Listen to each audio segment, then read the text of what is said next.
السلام عليكم. ما زلنا بسلسلة فيديوهات إيكواسيون دون دروات، واليوم مع فكرة جديدة وهي comment préciser si un point appartient à une droite. يعني حيكون عندي أنا مثل ما نحن شايفين إيكواسيون دون دروات وبوان معروف الكوردوني لإلها، ومطلوب مني أعرف أنا من خلال عملية كالكول est-ce que ce point appartient à cette droite، هل البوان موجودة على الدروات فعلا أو نو، من دون ما استعين بالرسمة. طبعا إن بقدر أعرف هالشي من خلال عملية كالكول بسيطة. الطريقة هي كالتالي: هالإيكواسيون دين دروات اللي أنا عندي إياها اللي هي y إيجال، بهذا الإكزامبل هي y إيجال 2x بلس 1. هذه الإيكواسيون شبيهة بالميزان. هذا الميزان بقدر من خلاله أعرف est-ce que un point se trouve sur la droite ou non. هذا الميزان طبعا بشو بزينوا فيه؟ بزينوا فيه الكوردوني للبوان. هذا الميزان، والميزان فيه كفتين، الكفة الأولى هي الإيجريك والكفة الثانية هي 2x بلس 5. حناخد كل كفة، كل بارتي من الإيكواسيون على حدة، الإيجريك لوحدة و 2x بلس 5 لوحدة، وراح نحط فيهن الكوردوني للبوان اللي أنا مطلوب مني أعرف هل هي ستروف سير لا دروات أو نو، اللي هي بهالإكزامبل هي البوان أو. Y للأو إيجال كومبيان 3، X للأو إيجال كومبيان موان 1، بحط محل الإكس أو موان 1. إذا طلعوا الجوابين متساويين بكون le point appartient à la droite. 2 fois moins 1 égale moins 2 plus 5. طبعا هي مش moins 5 plus 5، الإيكواسيون فوق plus 5، فصار عندي moins 2 plus 5. moins 2 plus 5 égale combien؟ 3. فإذا YE égale 3 و 2XE plus 5 égale 3. يعني les coordonnées du point E vérifient l'équation de la droite، حققوا للدروات، وهذا بدل على انه le point E se trouve sur la droite.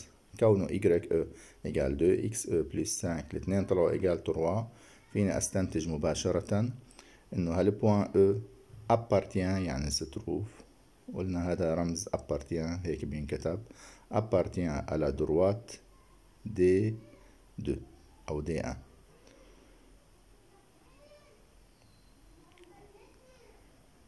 عملية بسيطة، باخد كل كفة لحالها أو كل جزء من الإيكواسيون لوحده، ومنشوف إذا عطاني نفس الجواب بكون le point appartient à la droite. نشوف إكزامبل تاني.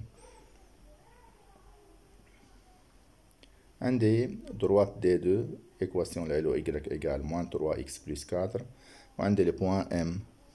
Je vais préciser si M appartient à la droite. ماشي، بناخد les parties de l'équation de la droite y لوحدة والموان 3x plus 4 لوحدة اللي هن شبهناهن بالميزان حتى نزين فيهن الكوردوني دو M ونشوف est-ce que M appartient à la droite ou non. فإذا باخد y M على حدة وباخد موان 3xm plus 4 كمان لوحدة لنشوف حيعطوا نفس الريبونس او نو. YM قديش بنتفرج على الكوردوني الY هو الرقم الثاني YM إيجال موان 1. طيب XM إيجال كومبيان 2، جو رمبلاس XM بار 2 بقلب الجزء الثاني من الإيكواسيون، يصير عندي موان 3 فوا 2 بلس 4. Je fais le calcul. Moins 3 fois 2 égale moins 6 plus 4. Moins 6 plus 4 égale moins 2. هل طلع عندي même réponse؟ Non. هون طلع moins 1، هون طلع moins 2. يعني ne sont pas égaux.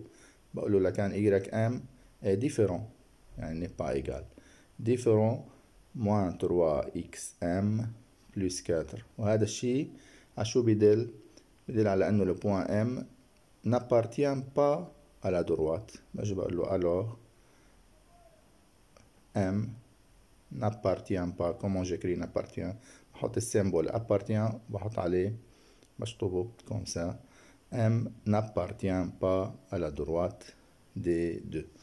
بهالطريقة فإذا تعلمناها اليوم صرنا نقدر نعرف نحدد est-ce que un point appartient à une droite من خلال الكالكول للبارتي للإكواسيون كل واحد لوحده بالكوردوني دو بوان.